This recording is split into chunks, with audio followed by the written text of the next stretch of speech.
देखिए, एक कहावत है, एक तो कड़ैला ऊपर से नीम चढ़ा। बहुत जी। पुरानी कहावत है। तो अशोक चौधरी ने वहां पर पिछले दिनों भूमियार समाज को लेकर एक टिप्पणी की थी, जिसको लेकर उस जी। समाज में काफी नाराजगी थी। वैसे जी। और फिर से अशोक चौधरी को वहां का प्रभारी बना दिया गया, बेलागंज का। वहां की कमान उनको सौंप दी गई। तो नाराजगी जी। तो पहले से ही थी, और जी। नाराजगी उनको लेकर के है।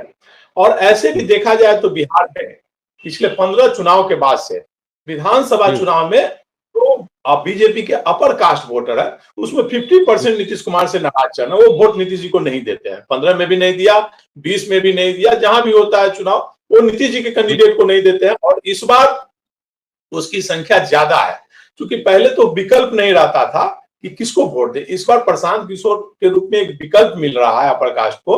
तो वो मुझे लगता है अपर कास्ट वोट वहां प्रशांत किशोर को कर सकते हैं। अगर करेंगे तो प्रशांत किशोर लड़ाई में आ जाएंगे।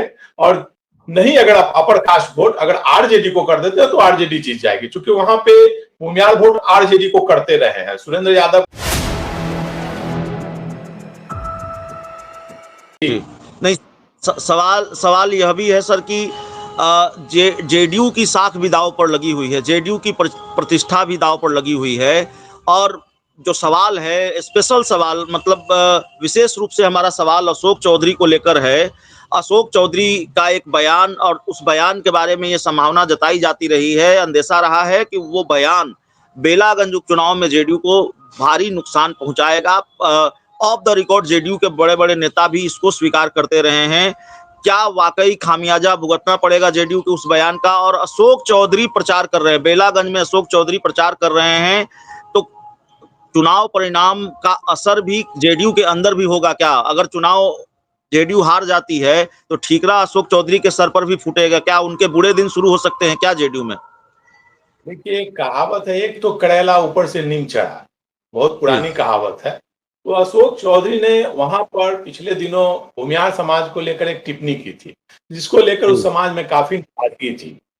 वैसे जी। और फिर से अशोक चौधरी को वहां का प्रभारी बना दिया गया, बेलागंज का। वहां की कमान उनको सौंप दी गई। तो नाराजगी तो पहले से ही थी, और जी। नाराजगी उनको लेकर के है। और ऐसे भी देखा जाए तो बिहार में पिछले 15 चुनाव के बाद से विधानसभा जी। चुनाव में तो बीजेपी के अपर कास्ट वोटर है, उसमें 50% नीतीश कुमार से नाराज चल रहे हैं। वो वोट नीतीश जी को नहीं देते हैं। 15 में भी नहीं दिया, 20 में भी नहीं दिया, जहां भी होता है चुनाव वो नीतीश जी के जी। कैंडिडेट को नहीं देते हैं। और इस बार उसकी संख्या ज्यादा है, क्योंकि पहले तो विकल्प नहीं रहता था कि किसको वोट दे। इस बार प्रशांत किशोर के रूप में एक विकल्प मिल रहा है अपर कास्ट को। तो वो मुझे लगता है अपर कास्ट वोट वहां प्रशांत किशोर को कर सकते हैं। अगर करेंगे तो प्रशांत किशोर लड़ाई में आ जाएंगे। और नहीं, अगर आप अपर कास्ट वोट अगर आरजेडी को कर देते हैं तो आरजेडी जीत जाएगी, क्योंकि वहां पे भूमियाल वोट आरजेडी को करते रहे हैं। सुरेंद्र यादव का पर्सनल रिलेशन है वो भूमियाल समाज से। वहां देखा जाता है अनंत सिंह और सुरेंद्र यादव का एक रिलेशन है कि अनंत सिंह के बेटे की शादी होती है तो उस पर अभिभावक में नाम छपता है अनंत सिंह का, और अनंत सिंह के परिवार में शादी होती है तो सुरेंद्र यादव का नाम छपता है। दोनों में इतनी गहरी दोस्ती है। और अनंत सिंह जदयू के रहते हुए भी वहां पे सुरेंद्र यादव के लिए पक्ष में वो काम करते हैं। जी। उनसे पूछा भी कि कौन सीट जीतेगा आरजेडी, तो एक ही सीट जीतेगा, बेलागंज। जी। तो ये तो भूमिहार समाज किधर जाता है सारा डिपेंड भूमिहार समाज पे करता है। वहां का भूमिहार समाज कहिए या अपर कास्ट, तो सारी जी। लड़ाई यही हो। और तीनों दलों की प्रतिष्ठा दांव पर लगी हुई है। नीतीश जी के साथ अगर अशोक अशोक अशोक चौधरी का मामला है, मुझे लगता है जी। कि अशोक चौधरी को लेकर के पार्टी में भी अभी उनको जब वहां भेजा गया तो उस बात को लेकर के पार्टी के अंदर लोगों ने कहा कि क्यों उनको भेजा गया है। मतलब ऑफ द रिकॉर्ड सभी लोग तो बहुत ही गलत हुआ, ऐसे ही नाराज थे और फिर उनको भेज दिया गया है। अब देखना है कि अशोक चौधरी वो सीट निकाल पाते हैं। अगर निकालेंगे तो क्रेडिट उन्हीं को जाएगा कि भाई अशोक कर चौधरी ने रहे चुकी। हैं। और भाई ठिकरा तो उन्हीं के सर फोड़ा जाएगा कि भाई उन्हीं के चलते हार हुई है। लेकिन एक मैसेज जरूर जाएगा, आप जान लीजिए कि बेला के चुनाव में अगर जदयू हारती है और उनको वोट पता चल जाता है कि किस बूथ पर किसको वोट बोला, किस कास्ट के वोट बूथ पर कहां किसको वोट मिला, तो एक संदेश जाएगा कि भाई अपर कास्ट वोट नीतीश को देंगे कि नहीं भाजपा के साथ रहने पर। अगर नहीं देंगे तो नीतीश जी मुझे लगता है कि विचार करने पर मजबूर होंगे कि आगे का चुनाव किसके साथ लड़ा जाए, क्या वापस इंडिया गठबंधन में जाए या फिर एनडीए में ही रहें। क्योंकि एक मैसेज पूरे बिहार का संदेश एक देखा जा रहा है, जो प्रशांत किशोर को संजीवनी मिल रही है, वो मेन वोटर अपर कास्ट है। क्योंकि पिछले 35 वर्ष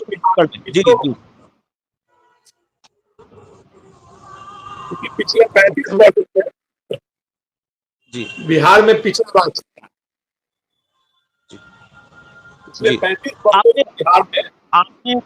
आपने बहुत बड़ी बात कही सर कि अगर भारतीय जनता पार्टी का जो कोर वोट बैंक है वो नीतीश कुमार के साथ नहीं जुड़ रहा है और खासकर उपचुनाव में भी नहीं जुड़ रहा है, बेलागंज में नहीं जुड़ रहा है, जहां नीतीश की साख प्रतिष्ठा सब दांव पर लगी हुई है, तो नीतीश कुमार विचार कर सकते हैं एनडीए छोड़ने का। नीतीश कुमार किसी दूसरे विकल्प पर विचार कर सकते हैं और दूसरा विकल्प क्या है ये सब जानते हैं, यही कर रहे हैं आप? जी निश्चित तौर पर अगर उनको वोट नहीं मिलेगा, नीतीश जी का वोट तो ट्रांसफर हो जाएगा बीजेपी को, लेकिन बीजेपी का वोट अगर नहीं ट्रांसफर होगा, जैसे 20 के चुनाव में हुआ था, जो बीजेपी के वोटर थे वो नीतीश को नहीं, जहां बीजेपी के कैंडिडेट थे वहां अपर कास्ट ने वोट दिया, लेकिन जहां पर नीतीश के कैंडिडेट वहां उन्हें अपर कास्ट वोटर ने नीतीश जी को वोट नहीं दिया, इसलिए नीतीश जी तीसरे नंबर की पार्टी हो गए।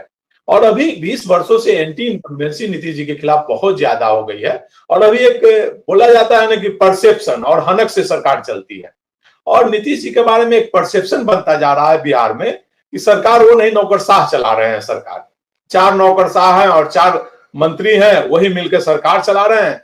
नीतीश जी अस्वस्थ है, ये पिछले मुझे लगता है 2-3 वर्षों से ये मामला चलता आ रहा है, क्योंकि जीतन राम मांझी ने भी कहा था कि भाई उनको स्लो पॉइजन दिया जा रहा है, पहले चिराग पासवान ने भी बोला था कि उनको मेडिकल चेकअप कराया जाए, तेजस्वी यादव ने भी बोला था, लगभग भारतीय जनता पार्टी के लोगों ने भी उस समय बोला था जब विधानसभा में महिलाओं को लेकर नीतीश जी ने कुछ की थी। तो ये बात पूरे बिहार में जन जन में चर्चा का विषय है कि नीतीश जी अस्वस्थ हैं। जिस प्रकार से लंका दहन के दिन उन्होंने तीर कैसे बच्चे की तरह फेंक दिया, किस प्रकार से उन्होंने यहाँ पे ये आर.के. सिन्हा का पांव पकड़ लिया, का पांव पकड़ लिया, प्रधानमंत्री नरेंद्र मोदी का पांव पकड़ लिया, अधिकारियों के पांव पकड़ने के लिए चल पड़ते हैं, किसी तरह से रोका जाता है कि मुझे जल्दी काम कर दीजिए, पांव पकड़ते हैं। तो ये एक बोला जाता है कि भाई अस्वस्थ है और नौकरशाही सरकार चला रहे हैं, तो ये परसेप्शन बनता जा रहा है। और अगर ये परसेप्शन बन जाएगा, जैसे नवीन पटनायक के लिए उड़ीसा में बन गया था एक परसेप्शन कि भाई अब वो सरकार नौकरशाह चला रहे हैं, उनका तो प्रधानमंत्री ने अपने संबोधन में कहा था कि उनसे अगर जिला का नाम पूछ दीजिएगा तो नहीं बता पाएंगे बगैर लिखे हुए देखे हुए। तो यही परसेप्शन नीतीश जी के प्रति बनता जा रहा है। अगर यह परसेप्शन बन जाता है, बनता जा रहा है, और अपर कास्ट तो नाराज है ही नीतीश जी से, और मुझे लगता है कि इसका अगर बेलागंज और 4 सीटों पर बेलागंज से ही जदयू है, बाकी जगह तो बीजेपी। अगर मान लीजिए बीजेपी रामगढ़ जीत जाती है, तरारी जीत जाती है और इमामगंज ये जीतन राम मांझी जीत जाते हैं और केवल नीतीश कुमार का जदयू हारता है वहां से, तो एक तो क्लियर कॉन्सेप्ट हो जाएगा ना, क्लियर हो जाएगा कि भाई अपर कास्ट का वोट नीतीश जी को नहीं मिला। इससे अच्छा मौका बेलागंज में नहीं मिल सकता है जदयू के लिए कि मुस्लिम वोट पहली बार विभाजित हो रहा है। अभी तक 50% मुझे जो लग रहा है वहां का बातचीत होती है, तो 50% मुस्लिम अभी तक एक तरफ हो गए हैं प्रशांत किशोर पांडे के साथ। लेकिन अभी इसके बावजूद अगर जदयू नहीं जीतता है, तो मुझे लगता है कि नीतीश जी निश्चित तौर पर पुनर्विचार करेंगे गठबंधन को लेकर।